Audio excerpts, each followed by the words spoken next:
बर्बरीक महाभारत के एक महान योद्धा थे। वे घटोत्कच और अहिलावती नागकन्या माता के सबसे बड़े पुत्र थे। उनके अन्य भाई अंजन पर्व और मेघवर्ण का उल्लेख भी महाभारत में दिया गया है। बर्बरीक को उनकी मां ने यही सिखाया था कि हमेशा हारने वाले की तरफ से लड़ना, और वे इसी सिद्धांत पर लड़ते भी रहे। बर्बरीक को कुछ ऐसी सिद्धियां प्राप्त थी जिनके बल से पलक झपते ही महाभारत के युद्ध में भाग लेने वाले समस्त वीरों को मार सकते थे। जब वे युद्ध में सहायता देने आए तब इनकी शक्ति का परिचय प्राप्त कर श्री कृष्ण ने अपनी कूटनीति से इन्हें रणचंडी को बलि चढ़ा दिया। महाभारत युद्ध की समाप्ति तक युद्ध देखने की इनकी कामना श्री कृष्ण के वरदान से पूर्ण हुई और इनका कटा से अंत तक युद्ध देखता और वीर गर्जन करता रहा। कुछ कहानियों के अनुसार बर्बरीक एक यक्ष थे जिनका पुनर्जन्म एक इंसान के रूप में हुआ था। बर्बरीक गदाधारी भीमसेन का पोता और घटोत्कच के पुत्र थे। आइए सुनते हैं बर्बरीक की कथा इस वीडियो में। यदि आपको वीडियो अच्छा लगे तो वीडियो को लाइक और इस चैनल को सब्सक्राइब कर लें। धन्यवाद। बाल्यकाल से ही वे बहुत वीर और महान योद्धा थे। उन्होंने अपनी माता के कहने पर युद्ध कला भगवान श्री कृष्ण से सीखी और उनके प्रशिक्षण में वे अजेय योद्धा बन गए। मां आदिशक्ति की तपस्या कर उन्होंने असीमित शक्तियों को भी अर्जित कर लिया।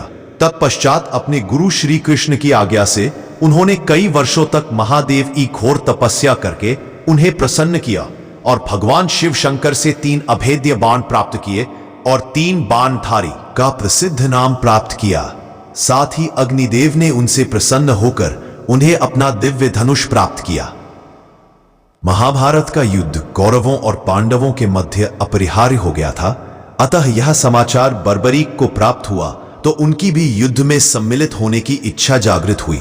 जब वे अपनी माता से आशीर्वाद प्राप्त करने पहुंचे तब मां को हारे हुए पक्ष का साथ देने का वचन दिया। वे अपने लीले घोड़े, जिसका रंग नीला था, पर 3 बाण और धनुष के साथ कुरुक्षेत्र की रणभूमि की ओर अग्रसर हुए।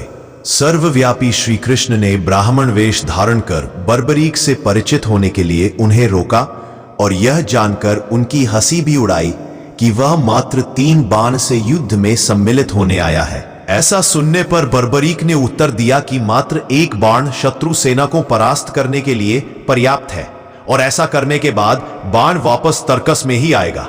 यदि तीनों बाणों को प्रयोग में लिया गया तो तीनों लोकों में हाहाकार मच जाएगा। इस पर श्री कृष्ण ने उन्हें चुनौती दी कि इस पीपल के पेड़ के सभी पत्रों को छेद कर दिखलाओ जिसके नीचे दोनों खड़े थे। बर्बरीक ने चुनौती स्वीकार की और अपने तूनीर से एक बाण निकाला और ईश्वर को स्मरण कर बाण पेड़ के पत्तों की ओर चलाया।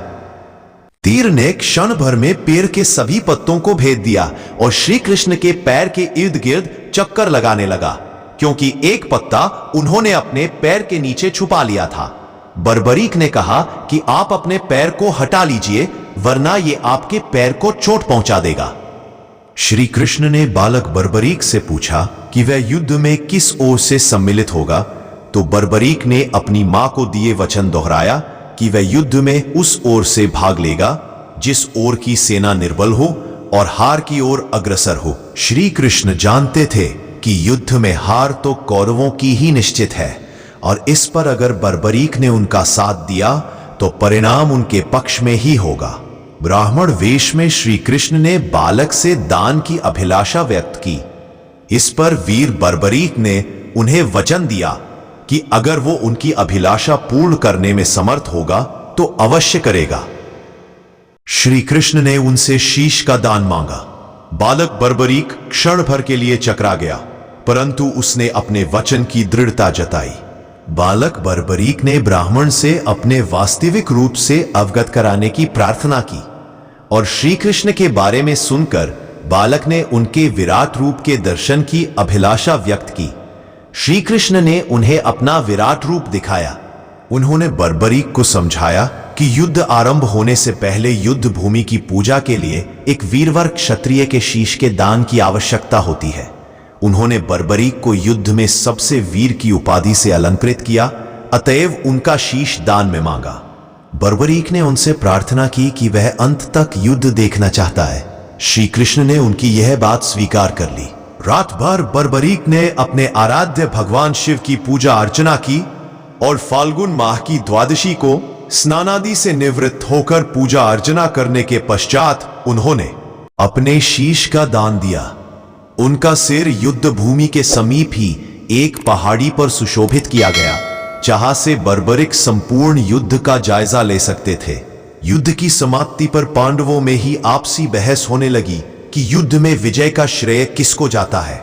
इस पर श्री कृष्ण ने उन्हें सुझाव दिया कि बर्बरीक का शीश संपूर्ण युद्ध का साक्षी है, अतएव उससे बेहतर निर्णायक भला कौन हो सकता है। सभी इस बात से सहमत हो गए। बर्बरीक के शीश ने उत्तर दिया कि श्री कृष्ण ही युद्ध में विजय प्राप्त कराने में सबसे महान कार्य किया है। उनकी शिक्षा, उनकी उपस्थिति, उनकी युद्ध नीति ही निर्णायक थी। उन्हें युद्ध भूमि में सिर्फ उनका सुदर्शन चक्र घूमता हुआ दिखाई दे रहा था, जो कि शत्रु सेना को काट रहा था। यह सुनकर श्री कृष्ण ने बर्बरीक को वर दिया और कहा कि तुम मेरे श्याम नाम से पूजे जाओगे।